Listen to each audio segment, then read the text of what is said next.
Dawati Ar-Ruqyatus Syar'iyyah. 4 konsep pilar utama kunci pembersihan jiwa menuju kesembuhan, pendakian menuju ridha Allah. Assalamualaikum warahmatullahi wabarakatuh. Alhamdulillah wassalatu wassalamu ala nabiyyina Muhammad sallallahu alaihi wasallam. Asyhadu an la ilaha illallah wa asyhadu anna Muhammadan abduhu wa rasuluh. Safiyuna wa khaliluna wa habibuna al-mustafa al-akhyar al-mubin Muhammadin bin Abdullah sallallahu alaihi wasallam. Amma ba'du. Ya ahibba azanallahu wa iyyakum. Qala Allah jalla jalaluhu wa fi kitabil karim. A'udzu billahi minasyaitonir rajim. Bismillahirrahmanirrahim.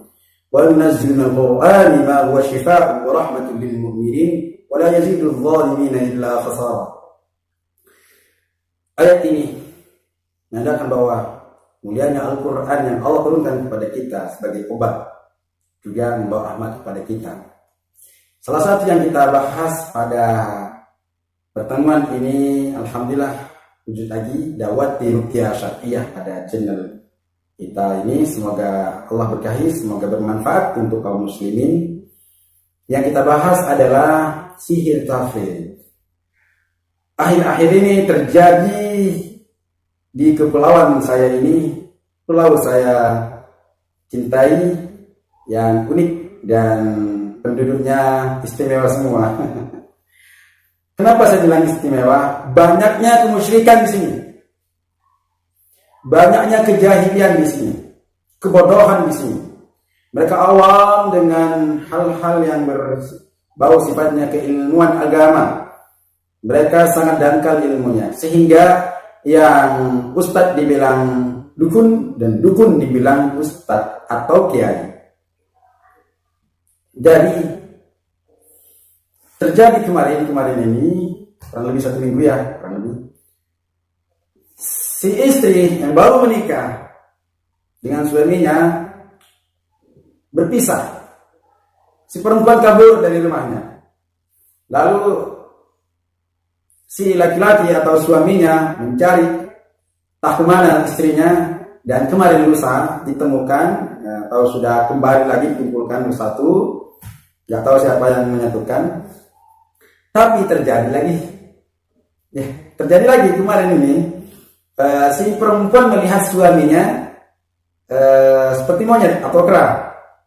Pun sama, suami ketika ngaca melihat dirinya itu seperti kera atau monyet.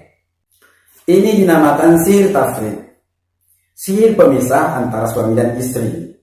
Nah, baik. Kalau terjadi seperti ini, pemisahan antara suami dan istri tanpa ada sebab, maka ini sihir. Nah, kita akan sebutkan ciri-cirinya kenapa dibilang sihir. Ya.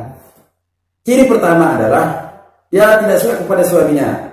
Entah itu melihat seperti hewan, entah itu melihat dari sifatnya dibuatnya janggal, tidak suka intinya. Nah, sifat suami ini begini nggak suka marah, suka marah. Apalah pada suaminya. Entah itu karena wajahnya kurang segar lagi, ya, karena suka dayung cari penghasilan di laut, kena sinar matahari, wajahnya hitam, atau sudah jerawatan, atau mungkin sudah tua, sudah nggak ganteng dan tampan lagi seperti dulu. Ya, bisa saja seperti itu. Itu di antara ciri-cirinya, dan masih banyak lagi ciri-cirinya. Pun sama sebaliknya, suami kepada istrinya tidak suka kepada istrinya ini. Tapi kalau memang disebabkan penceraian, ya, terjadinya hubungan ini, suami melihat istrinya ini fasik kepada Allah, tidak sholat, disuruh kepada kebaikan tidak suka, ya, mau dia itu baru menikah atau belum dukhul, atau sudah lama berkepanjangan waktu, atau entah sudah puluhan tahun menikah, melihat karakter istrinya buruk, kan? Diberikan peringatan, diberikan wejangan, dakwah, bimbingan, ajaran yang baik, tidak mempan juga, maka boleh kita menceraikan istri. Ya, karena itu disyariatkan dalam Islam. Baik, hamba Allah, itu diantara cirinya. Ciri-ciri sihir pemisah seperti itu, sihir tafrid namanya. Coba buka di channel YouTube namanya Dawati Ruqyah, diagnosa, terapi dengan kacamata, fokus sesuai dengan perintah anjuran video ini untuk mengecek apakah ada gangguan jin ataupun terkena sihir Anda. Baik, berikutnya adalah apa sih sebenarnya sihir itu? Kenapa dibilang sihir? Sihir itu seseorang menyerang si fulan atau si fulana, perempuan atau laki-laki, agar si ini tidak suka atau ini biar sakit, contoh seperti itu. Dengan cara apa? Baca mantra atau membuat buhul berupa jimat untuk menceraikan atau memisahkan agar ini marah pada ini, ya kan, nggak suka dan lain sebagainya. Juga ada syarat-syarat tertentu dari paranormal dukun untuk membacakan atau memberikan ini ya, untuk melakukan sebuah upacara tersebut ya. Banyak caranya ya, diantaranya mengambil darah burung putih, entah itu ayam ya atau burung dara, warnanya putih, itu kalau perempuan. Kalau laki-laki rata-rata burung hitam atau ayam hitam, diambil darahnya, tulis namanya. Itu terjadi seperti itu, ada di dalam sebuah kitab. Baik, bagaimana solusinya ya, agar tidak cerai atau si perempuan suka kepada suaminya atau sebaliknya si ini ya, si suami suka kepada istrinya? Baik, caranya adalah lakukan terapi Al-Baqarah. Caranya adalah muwajah kepada Allah, bersihkan jiwa kita, hindari perbuatan syirik, bid'ah ya, doa-doa, salawat, zikir yang bid'ah ataupun yang tidak sesuai dengan ajaran Islam yang dibawa oleh Rasulullah SAW, tinggalkan ya. Bertobat kepada Allah, lakukan sholat sunnah mutlak 2 rakaat, baca ayat-ayat penghancur, diantaranya Al-Kafirun, ayat kursi, Al-Ikhlas, Al-Falak dan An-Nas. Kemudian setelah sholat kita minta tolong kepada Allah, berdoa untuk menghancurkan musuh-musuhnya ya, agar jiwa kita bersih, kembali kepada Allah dengan jiwa yang tenang. Kemudian bacalah Al-Baqarah ini. Kemudian setelah baca Al-Baqarah, tiuplah air tersebut ya dengan keras. Setelah membaca, tiup air tersebut ya.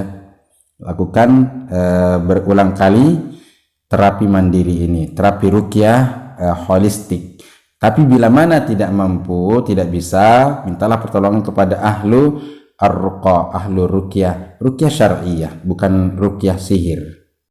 Karena ruqyah mandiri agak ribet ya, karena harus melalui proses-proses pilar dan konsep utama dalam ruqyah sendiri. Dan orang yang melupakan syariat dan tidak mengerjakannya adalah perbuatan fasik, mungkar, kufur kepada Allah, adalah perbuatan yang dimurkai Allah. Maka oleh karena itu, hamba yang cintai Allah, orang yang dekat kepada Allah.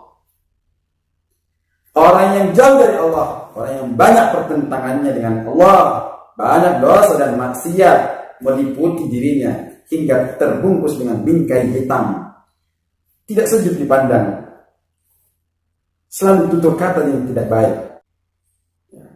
Yang kita bahas adalah sihir tafriq, sihir pemisah antara suami dan istri.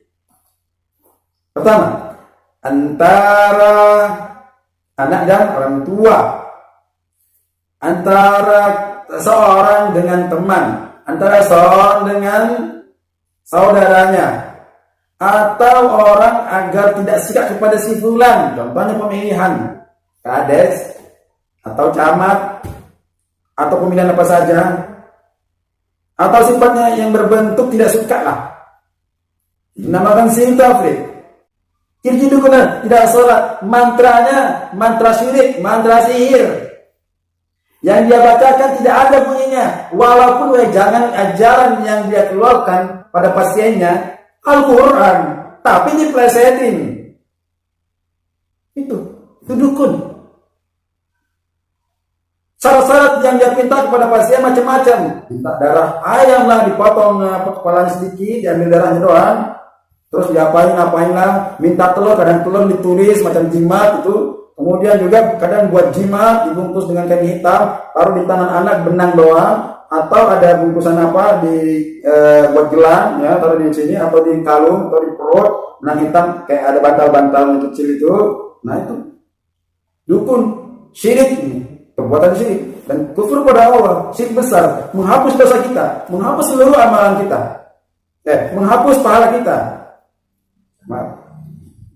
menghapus seluruh aspek amal-amal ibadah kita.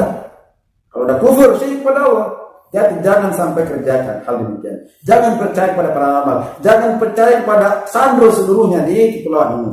Maaf, saya sebutkan karena ini realitas sekali. Ya, kalau Anda tidak setuju dengan penjelasan saya ini, atu burhanakum in kuntum shadiqin, datangkan kebenaran Anda jika kalian benar kepada Allah. Datangkan Al-Quran, datangkan dalil. Kita berhujjah dengan dalil, kita berhujjah dengan Al-Quran. Kalau syarat-syarat kalian dengan mantra-mantra sihir dan syirik pada Allah, apa yang dibenarkan?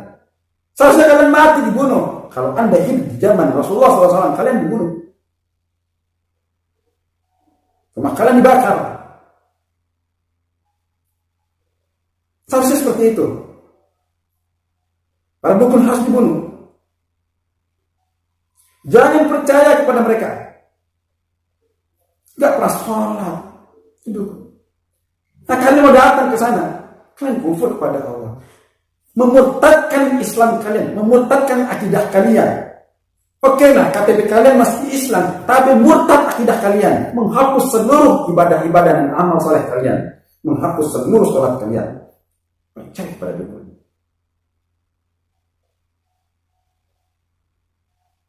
Mereka seakan-akan nampak Islami, sebenarnya mereka dukun. Ar-Ruqyah Syariah dibacakan dengan baik, tertera, termaktub, jelas. Yang dibacakan apa? Itu ruqyah syariah. Ruqyah adalah obat. Bukan hanya untuk orang yang sakit saja, tetapi apa? Al-Quran ini penunjuk pada kita. Sakitnya medis ataupun non medis, Al-Quran obatnya. Percaya atau tidak? Datang ke sini. Bismillah. Allah Jalla wa'ala meridhai selamat jalannya baik. Jujur saya tidak suka perkara-perkara yang terjadi di kepulauan saya ini. Mereka kebanyakan percaya pada dukun sandro, berpakaian Islami, tapi sebenarnya mereka adalah dukun yang menelanjangkan akidah kalian, yang menelanjangkan Islam kalian ke ajaran yang sesat. Ayolah ahibah, hamba-hamba Allah yang dimuliakan, jangan tertipu dengan apa? Dengan ucapan-ucapan dukun begini. Bagaimana caranya agar si fulana, si perempuan ini kembali lagi pada suaminya? Mereka memberitahu saya agar menulis di baju di belakang ini Al-Quran surah Al-Fat, idza jaa nasrullahi wal fath wa ra'aita, sampai selesai. Ditulis dengan tangan di sini. Lalu baju itu ditaruh di bawah di mana dia tidur, diletakkan di bawah dia tidur, buat alas maksudnya. Al-Quran dibuat alas, masuk akal tidak? Tidak. Al-Quran dibaca, Al-Quran diamalkan, Al-Quran ditadaburi, Al-Quran syafaat. Ini namanya Al-Quran diplesetin. Ini cara dukun. Bagaimana mantra atau ruqyah yang benar adalah bacakan dengan benar, bacakan dengan tajwid yang benar, fasahatul kalam, al-lisan tilawah, hakul tilawah. Jangan plesetin, sak baca syak. Jangan. Kalau Anda benar-benar orang yang ruqyah, kalau Anda benar-benar membantu pengobatan seorang pendakian menuju kesembuhan, orang yang tidak memiliki kemampuan ilmu syar'i, maka jangan mau. Ya, kalau mau Anda, ya konsekuensinya dimurtadkan akidah Anda. Jika memang benar itu terjadi bersatu, itu tipu daya setan. agar Anda percaya kepada mereka. Begitu seterusnya, beranak pinak, mewariskan ilmu kebatilan agar Anda percaya kepada situ. Jujur demi Allah, saya berani bersumpah bahwa kesembuhan adalah milik Allah. Kesembuhan yang sebenarnya adalah melalui ridha Allah, dengan Al-Quran, dengan banyak amal ibadah kita yang baik, banyak sedekah, ibadah, ya sunnah-sunnah yang dikerjakan, hindari kemungkaran dan maksiat, dosa dan riba, riya dan hal-hal yang buruk. Maka obatnya adalah ruqyah. Obatnya ruqyah. Obatnya kembali Al-Quran. Tanyakan orang alim, tanyakan orang-orang yang benar akidahnya kepada Allah. Terlihat suka salat di masjid, kita percaya pada dia? Belum tentu. Barangkali yang dia lakukan ini bahwa ketika salat tidak murni sesuai ajaran Islam yang hakiki, belum tentu. Sebagaimana sabda Rasulullah, "Man ahdatsa fi amrina ma hadha ma laysa min fa huwa radd." Sesuatu amalan yang tidak ada contoh perintah dari Allah dan Rasulnya tertolak. Apalagi yang dibacakan bukanlah apa-apa yang dari sifatnya ajaran Rasulullah, tapi itu adalah mantra-mantra bersolat atau hanya ingin dilihat orang sorban seperti ini, lakop statusnya Pak Haji lagi kan, makin dipercaya. Semuanya itu adalah kebohongan, kedustaan yang dibuat-buat. Semuanya dunia dicatat dalam pikiran. Dari awal saya sampaikan ini adalah kebenaran. Hamba Allah di mana saja berada. Ya, mungkin seperti itu yang bisa kita sampaikan. Semoga ini bermanfaat. Ya, semoga ini bermanfaat. Barakallahu fikum. Ya, wa nafa'ani bima fihi wa iyyakum. Assalamualaikum warahmatullahi wabarakatuh. وأنه كان رجال من الإنس يعوذون برجال من الجن فزادوا